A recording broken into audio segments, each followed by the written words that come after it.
Hello, ഇന്ന് നമ്മൾ discuss ചെയ്യാൻ പോകുന്നത് സുപ്രീം കോടതിയുടെ മറ്റൊരു പ്രധാന വിധിയെ പറ്റിയിട്ടാണ്. ഒരു കുട്ടിയുടെ ഐഡന്റിറ്റി വെളിപ്പെടുത്തിയതുമായി സംബന്ധിച്ച് സുപ്രീം കോടതി എടുത്ത കർശനമായ ഒരു നിലപാട്. കേരളത്തിലൊരു യൂട്യൂബർ തന്റെ യൂട്യൂബ് ചാനലിൽ ഒരു വീഡിയോ അപ്ലോഡ് ചെയ്തു. The video related to a POCSO case. സംഭവം പുള്ളിക്കാരന്റെ ഉദ്ദേശം എന്താണെന്ന് വെച്ച് കഴിഞ്ഞാൽ ഒരു സ്ത്രീ, അതായത് ഒരു കുട്ടി നേരിട്ട അനീതിയെ സമൂഹത്തിന് മുന്നിൽ വെളിപ്പെടുത്തുക എന്നതായിരുന്നു.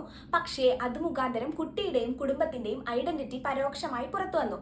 ഇതിൽ കോടതി എന്താ പറഞ്ഞതെന്ന് വെച്ച് കഴിഞ്ഞാൽ പുള്ളി അത് ഇന്റൻഷനലി ചെയ്തതല്ലെങ്കിലും അത് സംഭവിച്ചു. അതായത് കോടതി അയാൾക്ക് സംശയത്തിന്റെ ആനുകൂല്യം നൽകുന്നുവെന്നും മാത്രവുമല്ല സംഭവിച്ച തെറ്റിന് അയാൾ മാപ്പ് പറയണമെന്നും കൂടാതെ ഈ വീഡിയോയിൽ നിന്ന് കിട്ടിയ വരുമാനത്തിന്റെ ഒരു ഭാഗം കോമ്പൻസേഷനായി നൽകണമെന്നും കോടതി അഭിപ്രായം. അതായത് ഇതുവഴി സുപ്രീം കോടതി പറഞ്ഞത് വളരെ വ്യക്തമാണ്. ഫ്രീഡം ഓഫ് എക്സ്പ്രഷൻ എന്ന് പറയുമ്പോൾ ഒരുപാട് റെസ്പോൺസിബിലിറ്റീസ് ഉണ്ട്. സോഷ്യൽ മീഡിയ പ്ലാറ്റ്ഫോംസ് നമുക്ക് വോയിസ് തരുന്നുണ്ട്. പക്ഷെ അതോടൊപ്പം തന്നെ ഒരാളുടെയും പ്രൈവസിയോ ഡിഗ്നിറ്റിയോ ഒരിക്കലും വയലേറ്റ് ചെയ്യാനായിട്ട് പാടില്ല. ഒരു വീഡിയോയോ അല്ലെങ്കിൽ ഒരു കണ്ടന്റോ ചിലർക്കൊക്കെ വിനോദമായിരിക്കാം, പക്ഷെ അത് ഒരിക്കലും ഒരാളുടെ ജീവിതം തകർക്കാനായിട്ട് ഇടവരരുത്. ഇപ്പൊ ഞാൻ ഇത്രയൊക്കെ പറഞ്ഞപ്പോൾ നിങ്ങൾക്ക് എല്ലാവർക്കും ഒരു ഡൗട്ട് ഉണ്ടാവുമല്ലോ, ആരാണ് ആ യൂട്യൂബർ എന്നല്ലേ?